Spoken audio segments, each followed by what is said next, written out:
Épître de Paul aux Philippiens, chapitre 1er. Paul et Timothée, serviteurs de Jésus-Christ, à tous les saints en Jésus-Christ, qui sont à Philippe, aux évêques et aux diacres. Que la grâce et la paix vous soient données de la part de Dieu notre Père et du Seigneur Jésus-Christ. Je rends grâce à mon Dieu de tout le souvenir que je garde de vous, ne cessant dans toutes mes prières pour vous tous de manifester ma joie au sujet de la part que vous prenez à l'Évangile, depuis le premier jour jusqu'à maintenant. Je suis persuadé que celui qui a commencé en vous cette bonne œuvre la rendra parfaite pour le jour de Jésus-Christ. Il est juste que je pense ainsi de vous tous, parce que je vous porte dans mon cœur, soit dans mes liens, soit dans la défense et la confirmation de l'Évangile, vous qui tous participez à la même grâce que moi. Car Dieu m'est témoin que je vous chéris tous avec la tendresse de Jésus-Christ. Et ce que je demande dans mes prières, c'est que votre amour augmente de plus en plus en connaissance et en pleine intelligence, pour le discernement des choses les meilleures, afin que vous soyez purs et irréprochables pour le jour de Christ, remplis du fruit de justice qui est par Jésus-Christ à la gloire et à la louange de Dieu. Je veux que vous sachiez, frères, que ce qui m'est arrivé a plutôt contribué au progrès de l'Évangile. En effet, dans tout le prétoire et partout ailleurs, nul n'ignore que c'est pour Christ que je suis dans les liens. Et la plupart des frères dans le Seigneur, encouragés par mes liens, ont plus d'assurance pour annoncer sans crainte la parole. Quelques-uns, il est vrai, prêchent Christ par envie et par esprit de dispute. Mais d'autres le prêchent avec des dispositions bienveillantes. Ceux-ci agissent par amour, sachant que je suis établi pour la défense de l'Évangile, tandis que ceux-là, animés d'un esprit de dispute, annoncent Christ par des motifs qui ne sont pas purs, et avec la pensée de me susciter quelques tribulations dans mes liens. Qu'importe, de toute manière, que ce soit pour l'apparence, que ce soit sincèrement, Christ n'est pas moins annoncé. Je m'en réjouis, et je m'en réjouirai encore.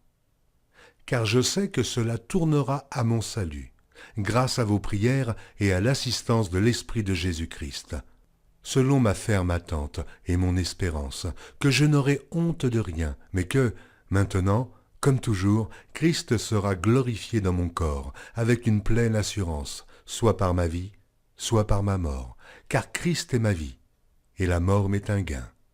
Mais s'il est utile pour mon œuvre que je vive dans la chair, je ne saurais dire ce que je dois préférer. Je suis pressé des deux côtés.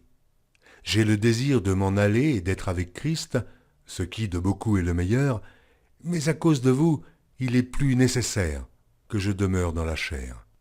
Et je suis persuadé, je sais, que je demeurerai et que je resterai avec vous tous, pour votre avancement et pour votre joie dans la foi, afin que, par mon retour auprès de vous, vous ayez en moi un abondant sujet de vous glorifier en Jésus-Christ. Seulement, conduisez-vous d'une manière digne de l'Évangile de Christ, afin que, soit que je vienne vous voir, soit que je reste absent, j'entende dire de vous que vous demeurez ferme dans un même esprit, combattant d'une même âme par la foi de l'Évangile, sans vous laisser aucunement effrayer par les adversaires, ce qui est pour eux une preuve de perdition, mais pour vous, de salut. Et cela de la part de Dieu, car il vous a été fait la grâce, par rapport à Christ, non seulement de croire en lui, mais encore de souffrir pour lui, en soutenant le même combat que vous m'avez vu soutenir, et que vous apprenez maintenant que je soutiens. Épître de Paul aux Philippiens, chapitre 2. Si donc il y a quelque consolation en Christ, s'il y a quelque soulagement dans la charité, s'il y a quelque union d'esprit, s'il y a quelque compassion et quelque miséricorde, rendez ma joie parfaite. Ayant un même sentiment, un même amour, une même âme, une même pensée.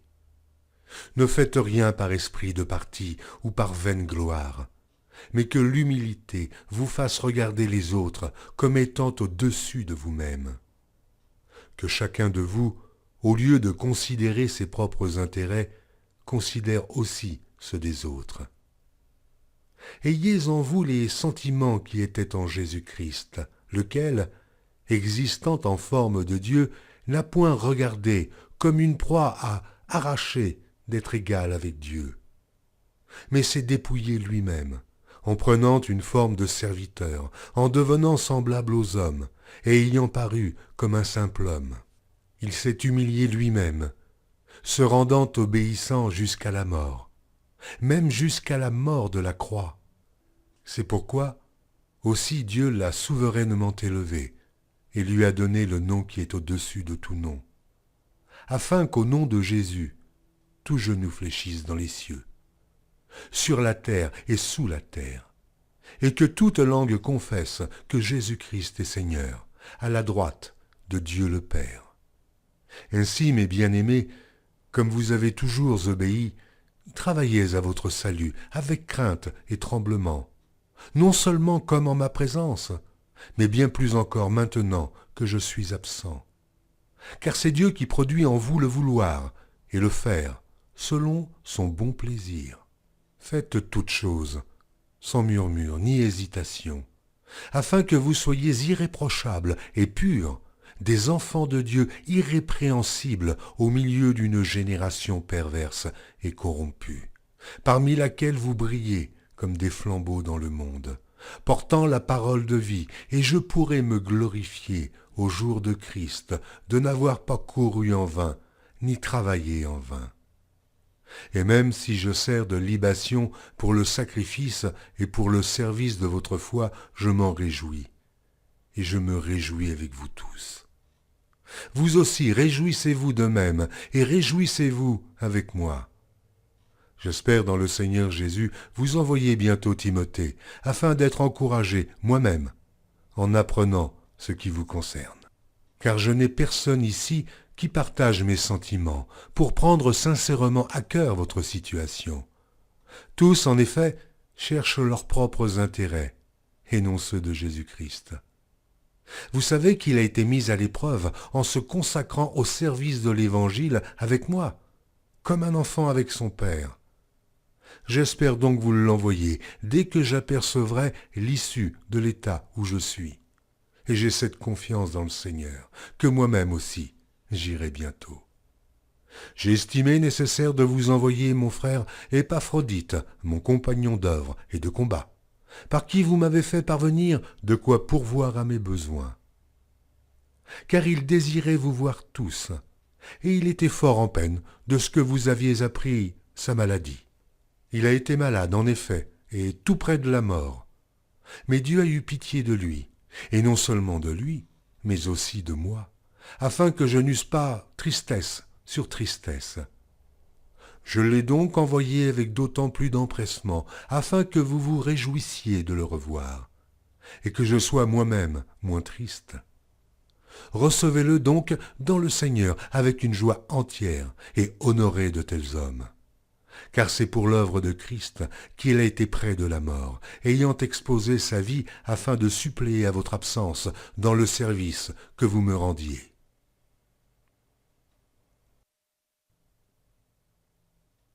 Épître de Paul aux Philippiens, chapitre 3. Au reste, frères, réjouissez-vous dans le Seigneur. Je ne me lasse point de vous écrire les mêmes choses, et pour vous cela est salutaire. Prenez garde aux chiens, prenez garde aux mauvais ouvriers, prenez garde aux faux circoncis, car les circoncis, c'est nous, qui rendons à Dieu notre culte par l'Esprit de Dieu, qui nous glorifions en Jésus-Christ, et qui ne mettons point notre confiance en la chair. Moi aussi, cependant, j'aurais sujet de mettre ma confiance en la chair.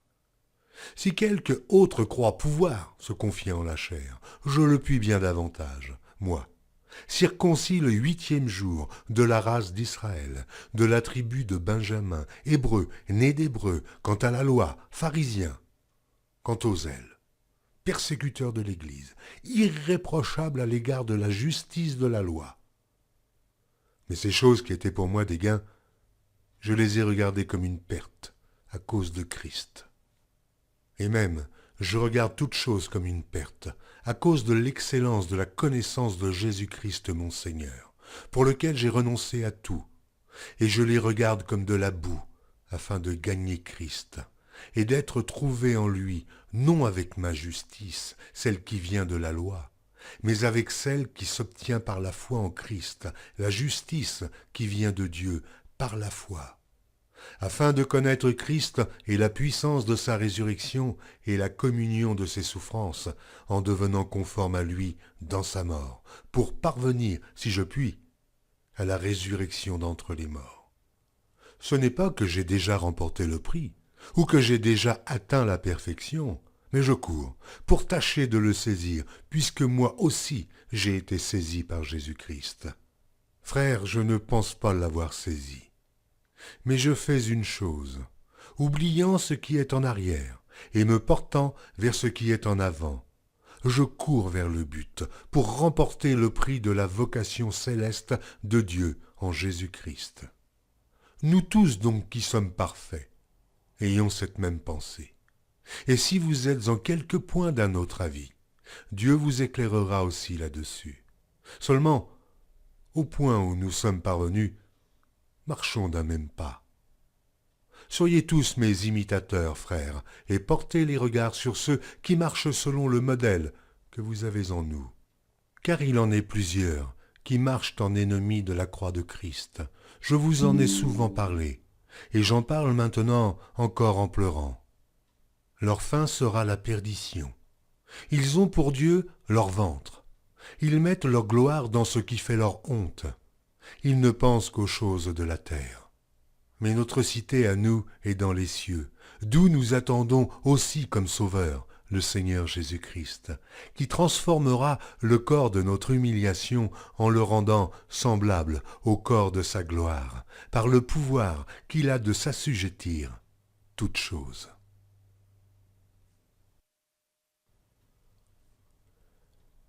Épître de Paul aux Philippiens, chapitre 4.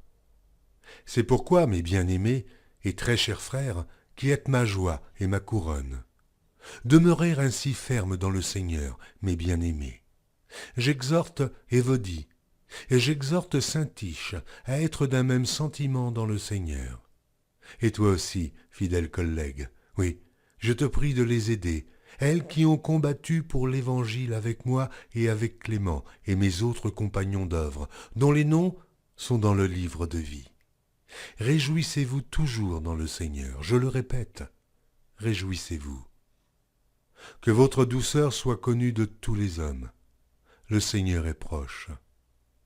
Ne vous inquiétez de rien, mais en toute chose, faites connaître vos besoins à Dieu par des prières et des supplications avec des actions de grâce. Et la paix de Dieu qui surpasse toute intelligence gardera vos cœurs et vos pensées en Jésus-Christ.